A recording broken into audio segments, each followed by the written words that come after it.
I was left for dead. That's how my journey in entrepreneurship started. I left the corporate world and my finance and MBA degrees behind me to share my story. Welcome to That Entrepreneur Show, where resilience meets hustle. Let's build and learn from our guest now. And then once you tell everybody, listen, you're going to be measured. And then what you do is you give them process to help them succeed. And if things go awry, then what you get to do is partner up with your teammates, lock arms, and you look at the process if things go wrong. You don't point fingers at the people. And that becomes a magic pill in business.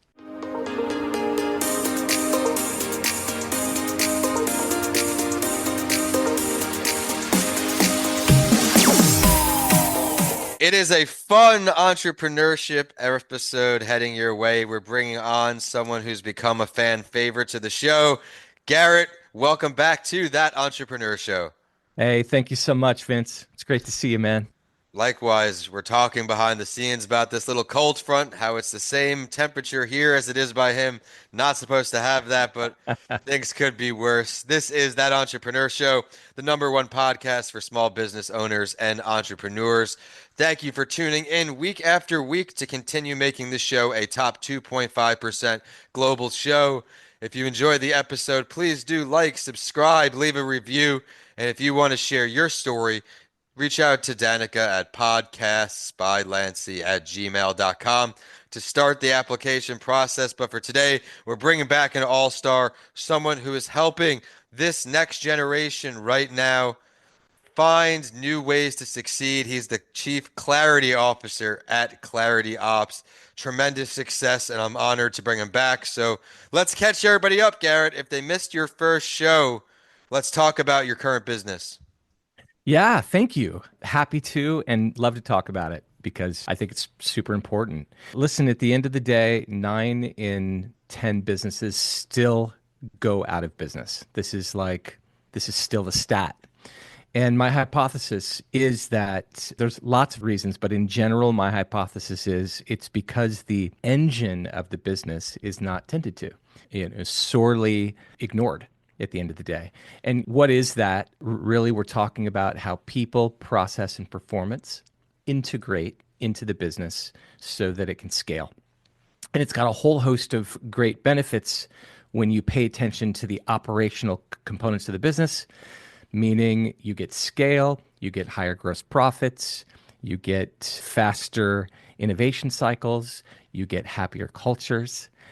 You get longer lifetime values for your employees. You know, as entrepreneurs, we spend a lot of money on hiring great people, and it's extremely detrimental and costly when those great people leave because the internals are all messy and disorderly and chaotic.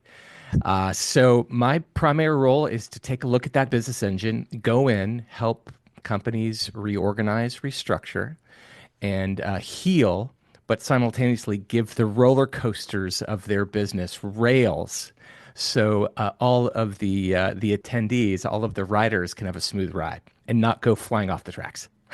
I absolutely love it. I don't know if I want to call it a mistake, but what is one common area that is overlooked with businesses that you begin to analyze and start on your process? What is an area that people are missing?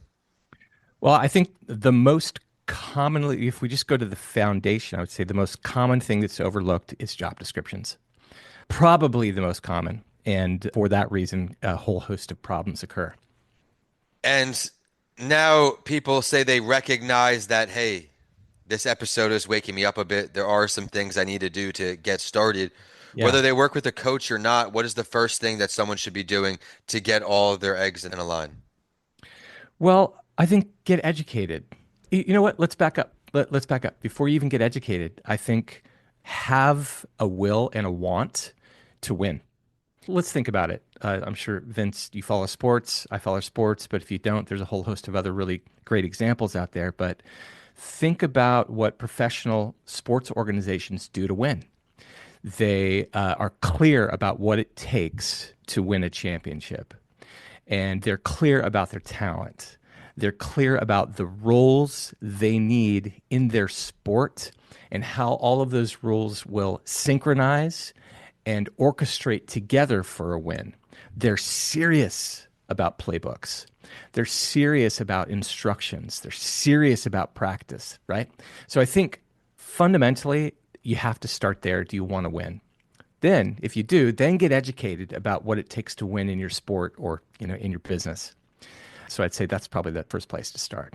And one of the ways that you help people get ahead now once they get started is this, your quad core management system. I'd love to talk more about that, but of course, starting, what led to the birth of this system?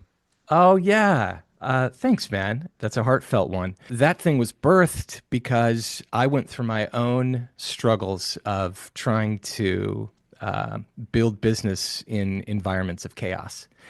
And it occurred to me one day when my Mac Mini kept freezing up. And I had this epiphany. I'm like, all right, it's freezing up because the workloads internally are not balanced. I'm trying to ask it to do too much. And there wasn't enough process and RAM to distribute the workloads. And the epiphany was, okay, in business, what entrepreneurs often do is they're so focused on winning, they forget to load balance the workloads of their people, right? They find great people and they just make them be everything all the time. And I think we talked about that before, actually, a little bit about what that does to the mind and heart of people too, which is bad. I And so quad core is this. It's taking workloads and distributing them into 4 lanes inside of your org. So you take a strategy lane and you put leaders and you empower them and tell them you stay in your strategy lane. Don't participate in building process. Don't participate in project management. Don't even go manage people because that's going to sidetrack you and destroy your focus. The other is maintaining and supporting. So that's another lane. And so what you do is you identify the people or your leaders that need to manage people. That's their call to action. Manage people, support those people, help them, be heroes to those people, help them be great. But don't just get distracted and start building project or managing projects, these sorts of things. And then there is project management. It's another powerful one.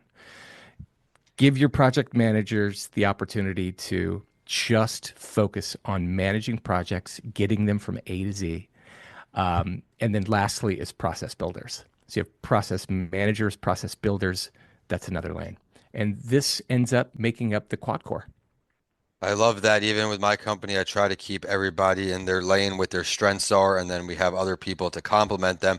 But part of doing all of the things you're talking about is holding ourselves and holding other people accountable. Having that culture of accountability is super important. How do you build a culture of accountability within teams without falling into the trap of micromanagement? That's such a great one. And I appreciate your call out, Vince, because this micromanagement thing also I think is sorely misunderstood. And so here's how I've done it. Here's what has worked for me, and it's what I encourage other business owners and C-suite. You need to set a baseline of managed expectations. The reason I think managers and leaders end up micromanaging, I think mostly it's not because they're villains and they're control freaks. I think it's mostly because they're out of control. And when leaders who are hired by companies don't have control, they get frantic because they know their heads are on the chopping block if they don't deliver. And so what do? They control. So I like to flip the script and say, build process to control your business and let the process control the business so that you can lead. How do I do that? I go back to, I think maybe we talked about it, a framework we have called P3, people, process, and performance. So it starts with caring for the people by, first of all, setting expectations about your values. And so here's how this leads to not being a micromanager. When you say to everybody, hey, we believe in accountability, And here's why we believe in accountability, because we need to deliver outcomes for the business that are predetermined. And the only way to get there is to manage and measure what we expect. So we're going to be measuring what you do, not because we're trying to control you or like keep you down or right or be in your business. It's so that we win. Manage expectations through core values, communicate those, reiterate them. I love what the CEO of LinkedIn said. He said, my primary role is to be the chief reminder officer. And that is to remind the people about what they believe, where they're going, and how they're going to get there. And then once you tell everybody, listen, you're going to be measured. And then what you do is you give them process to help them succeed. And if things go awry, then what you get to do is partner up with your teammates, lock arms, and you look at the process if things go wrong. You don't point fingers at the people. And that becomes a magic pill in business. I love everything you said, and something I didn't really do until 2 years ago was tracking. And it's so important because you can't gauge how you improve from month to month, what changes you need to make. You're just kind of winging it, and it's hard to not see it as, oh, I'm being monitored, but that's not the case. The case is to get everybody to improve on everything they're working on. Really great points all around there. So thank you for sharing all that. You Yeah. touched again just on the P3. I Yeah. love all these things that you're creating, the system and this. What led you to that creation? Dude, I think it's been the same journey is when I started building business, I didn't have frameworks, I didn't have systems, I didn't have tools, and I often ended up in as we pursued a new stage of growth, more chaos. I have to give God credit. I think I have to because I don't think I'm smart enough to come up with these frameworks. And I think He just sent me some really cool gifts. And then I tried to really be a good steward of those. And P3 came about because like, all right, well, there really are three pillars in business. You got Yeah. people, you got people that need to do process, and then ultimately that process culminates into a bunch of performance.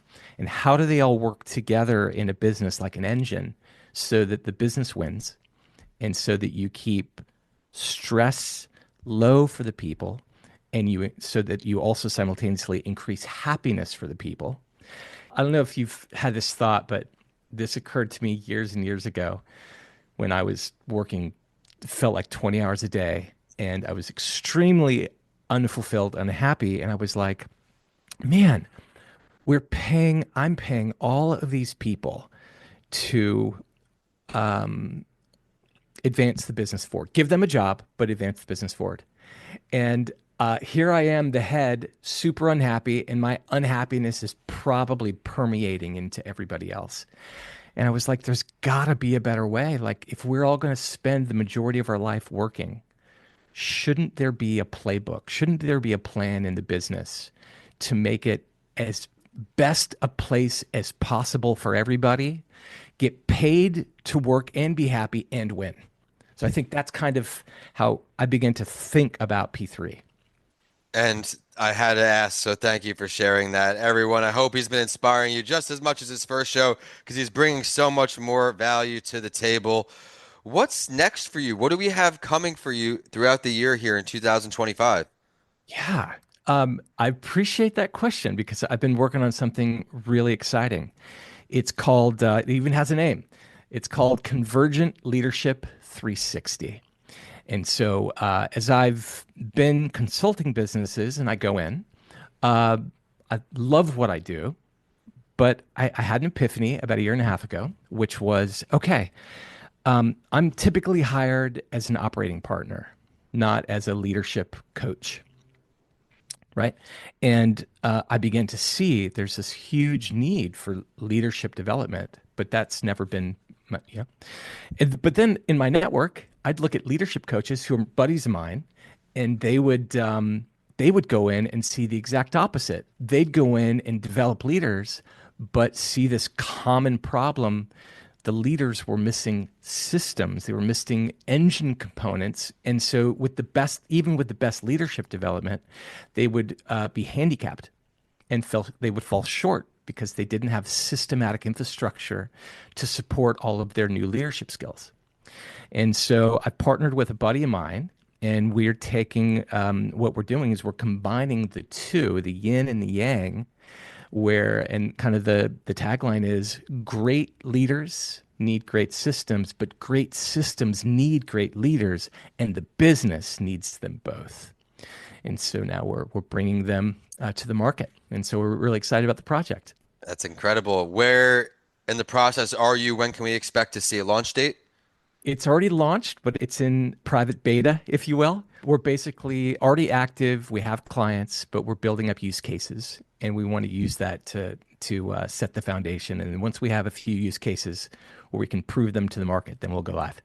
All right. Well, you'll have to keep me posted. It would probably be a good time to come back with us in 6 months, talk about the evolution of this idea from birth. But before we get the contact information, before we get signing off today, is there anything we didn't touch on today that you'd like to touch on?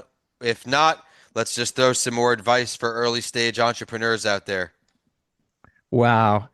I don't think so, Vince. Here's my position on this stuff is going back to the basics, I think is the best for all of us. I have another idea. I want to build a reminder app. And what it'll do is on the daily or the weekly or the monthly, it'll send reminders to founders and entrepreneurs about keeping the main thing the main thing. That'd be cool. That's about it. Yeah, that's about it. Well, I hope that does come to life as well. But I have to thank you so much for taking some more time to sit with our amazing community of entrepreneurs. Garrett, remind us where we can find you online. Yeah, thank you, Vince. Online, clarityops.co is the site.